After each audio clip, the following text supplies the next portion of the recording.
Now, let's spend some time, somewhere around 5 to 10 minutes, to understand the derivation of the previous formula that we discussed, which is y bar is equal to 2r by pi. But before that, the difference between a circular sheet and a circular ring. A circular sheet will have mass present within it, right? There is mass present within the sheet, whereas a circular ring has no mass present inside it. It is hollow inside. It has mass present only along the circumference. Here there is mass present in both the circumference and within it. Okay? So this would be the representation of a circular ring, right? So you can visualize a circular ring here, right? Now let us keep this circular ring in such a way that it is both symmetric to x and y axis. And how could that be possible? That can be possible only when you place this ring such that the center of the ring coincides with the origin of the Cartesian system, x and y plane here. Okay. After that, let us consider a semicircular ring or a circular half ring which is placed in such a way being symmetric to y-axis and comprising of many small masses of dm1, dm2, dm3 respectively, which means we have dm1 here, right? And then we have another small mass dm2, dm3, dm4, and it repeats till we reach the complete half ring. Okay? And the respective locations, dm1 is at distance r1 from origin, dm2 is distance r2 from origin, r3 from origin, and then we have dm4 which is at r4 from origin, and maybe some maybe dmn which is at distance of rn from origin. Okay, now all of this is about origin. Just to make sure that you are able to visualize the concept well. So when we have a ring here, and while we consider dm1, right, while we consider dm1 alone,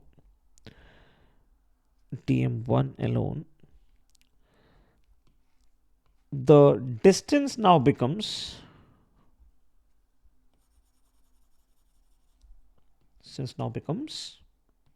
distance about the origin, which is r1. The distance of dm2 about origin, right? dm2 about origin becomes what? Becomes r2.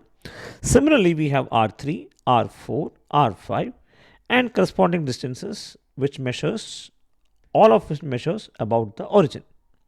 Now this will keep on repeating till we get the complete mass, right? Till we get the complete mass. So maybe we'll get it like this. This is mass present here, here, and it goes on till we get this complete mass, right? So that is really important to understand. This process of adding up all these small elementary masses dm. Why is it important? Because we have x bar is equal to sigma ri dmi by sigma dmi. What is sigma dmi? It means the sum of all these elementary masses. What is sigma ri dmi? It means ri r1 dm1 plus r2 dm2 plus r3 dm3 up to n terms. Okay. Now, at this point, you may come across a doubt. Some of us. So, you may feel that from the origin, there might be two different distances to be measured. The radius or Ri and Ro, where Ri represents the inner radius and Ro represents a slightly larger, the outer radius, because it is a ring. So yes, your doubt is, it is pretty much understandable. But what we assume here is that Ri is almost equal to Ro. It's approximately equal to Ro. What does that mean? It means that if you were to consider Ro minus Ri, if you were to subtract Ro, radius outer, minus radius inner, since they are approximately the same, the value will be equal to 0. Or in other words, what we have here is a very thin ring. I hope that makes sense. Okay. Now, once we have that, right? Once we have that, we can come to the derivation part now. So we have a uniform ring, which means mass is distributed evenly. It is placed in the xy plane. How? With the center being placed at origin. The ends of the wire lie on x-axis at r comma 0 and minus r comma 0. It forms a half circle, and it is our aim to find the center of the mass of this wire. Right? Let us see how. So, to find this, right? To find this, we will use polar coordinates. Why? Because if not, if we use the regular method, right? If we use the regular method of finding the x bar, we'll have to make this calculation sigma Ri dmi by sigma dmi, which is going to be very mathematically intensive, right? And usually when we have a continuous mass distribution, what do we use? We use the method of integration. And to do integration here, we'll first choose the polar coordinates. Now, what is polar coordinates here? Since the object is circular, it makes sense to use polar coordinates. How do we use polar coordinates? By converting x and y to theta. How do you convert x and y to theta? We assume x is equal to r cos theta and y is equal to r sin theta. Why? Basic definition of polar coordinates. You draw a triangle and then you take the theta measure, the corresponding x and y coordinate in Cartesian plane, right? Now, if we have x is equal to r cos theta and y is equal to r sin theta, what are the limits of theta? Something very important to understand. The rightmost point is r comma 0, which corresponds to theta is equal to 0, minus r comma 0, that is corresponding to theta is equal to pi. Yes, I do understand. You may have a doubt here. We will visualize it. Things will become crystal clear to you. So, we have a semicircular ring here, which has a radius r, which is placed symmetric to both x and y axis at 0 comma 0 being the origin, the center, which means towards the positive x-axis we'll have a distance of plus r, and towards the negative x-axis we'll have a distance of minus r. All right, I hope that makes sense. Which means the x coordinate of this point here, say a, would be r comma 0, and the x coordinate of this point b would be minus r comma 0. Okay. So from the left to the, from the right to the left, the coordinates vary from x equal to r to x equal to minus r, x equal to plus r to x equal to minus r. Now, what is the corresponding variation of theta? See, d theta is the small angle which represents the polar position of a very small element of mass dm. All right, it's a very small angle. In which case we have this small angle here, which represents, or maybe this angle represents the baseline. Okay, so this represents the this represents the baseline. Now, what is the position of A? Position of A is parallel to this baseline, which means theta here would be equal to 0. Now, what about the position of B? See, position of B, it actually rotates like this, right? Let me just use a different, okay, maybe I'll use this. So it rotates like this. It rotates like this, and it slowly arrives at B, which means the location of the angular location has traveled this far, which is equal to 180 degrees or pi radians, and therefore theta is equal to pi radians. I hope that makes sense, right? Write this along with me. Make sure you spend some time for writing as well, and while you write simultaneously while listening, it just concretizes your memory. Okay, right. So I hope you understand how do we arrive at the limits theta is equal to 0 to pi. If you've done that, let us now understand the center of mass. So we have center of mass is equal to x, the coordinates with x bar comma y bar, which is equal to integral x dm by integral dm and integral y dm by integral dm. Now to find out this, first we need to define linear mass density, which is uniform here, as lambda is equal to total mass by total length. What is the total length? L. What is the total mass? M. So we have lambda is equal to m by L. Now, what is the length here? See, for a circular ring, circumference is 2 pi r. For a semicircular ring, the circumference would be half of it, which is 2 pi r by 2, which is pi r. And therefore, the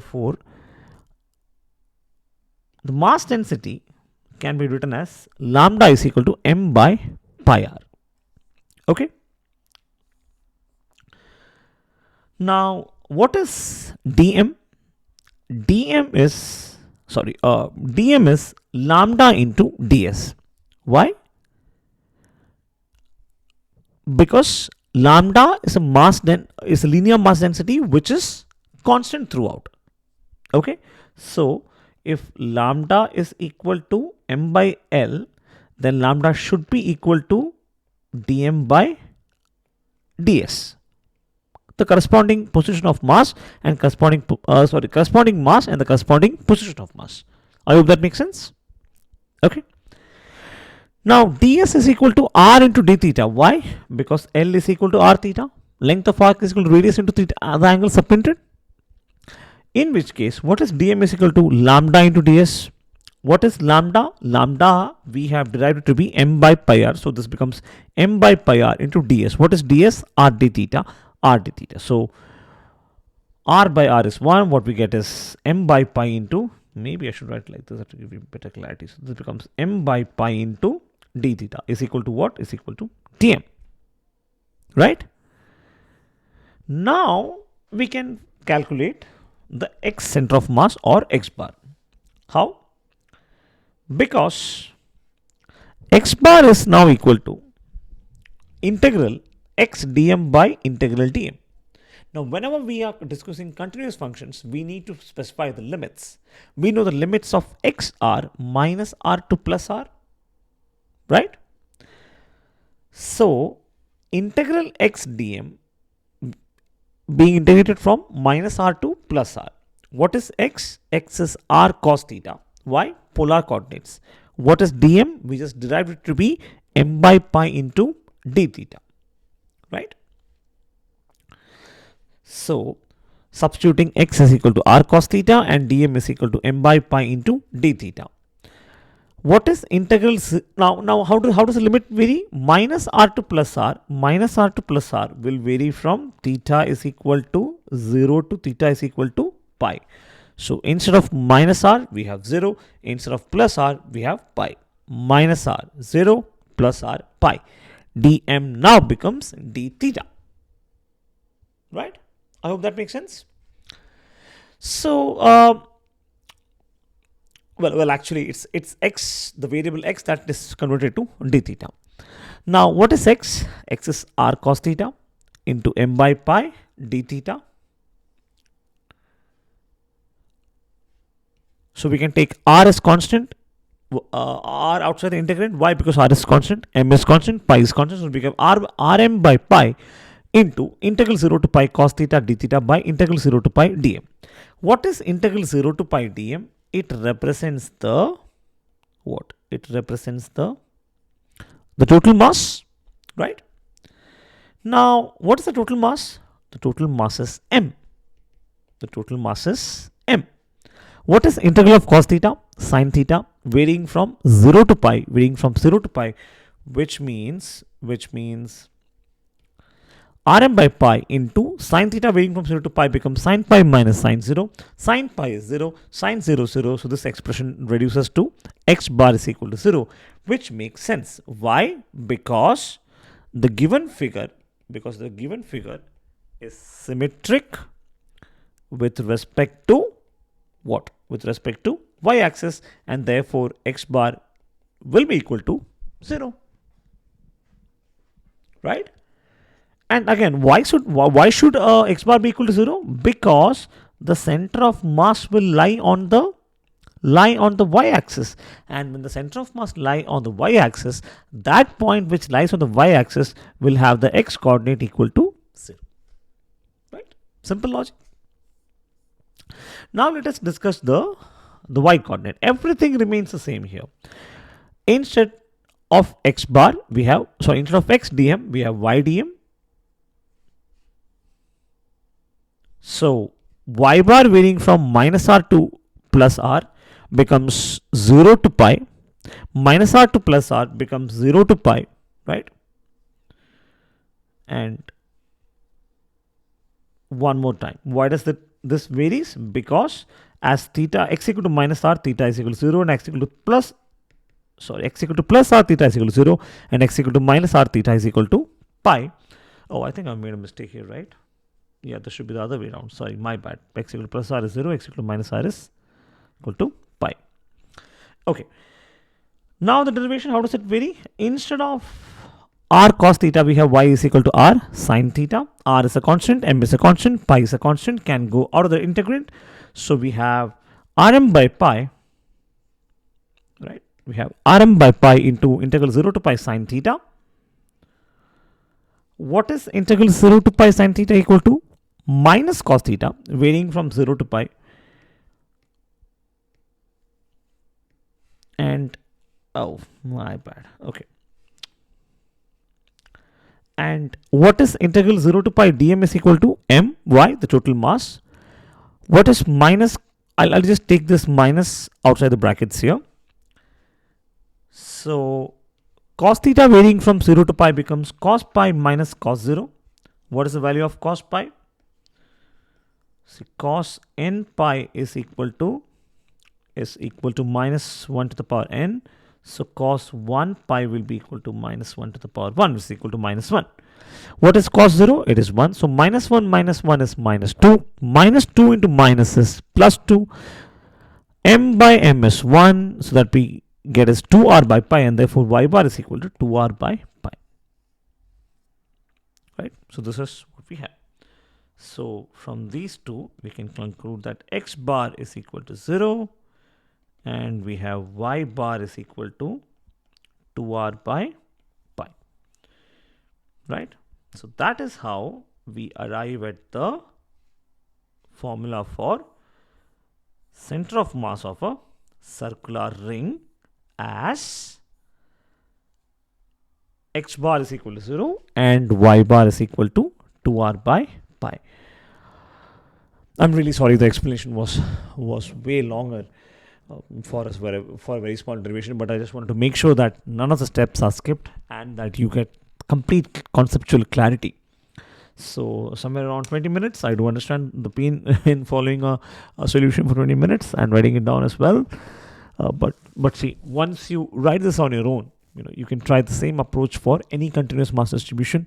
You'll be able to understand the way we convert limits from Cartesian coordinates to polar coordinates, and things will become really easy to you. And if you want to test the knowledge on yourself, then I would suggest try using this method to solve the next question on your own. And if you find it difficult, please feel free to write back. We'll do what's possible from our end. All right. So again, why did we derive this? Because the next question is pretty much based on, not on the direct formula itself, but is pretty much based on the way of deriving this formula for semicircular ring, except for the fact that the question is based on circular ring. All right, so that's it with this question. Let's move on to the next one. Okay, maybe I'll just leave the integration part for you to write down, right? Give me some time. Yeah, so this is the integration. You can make a note of this.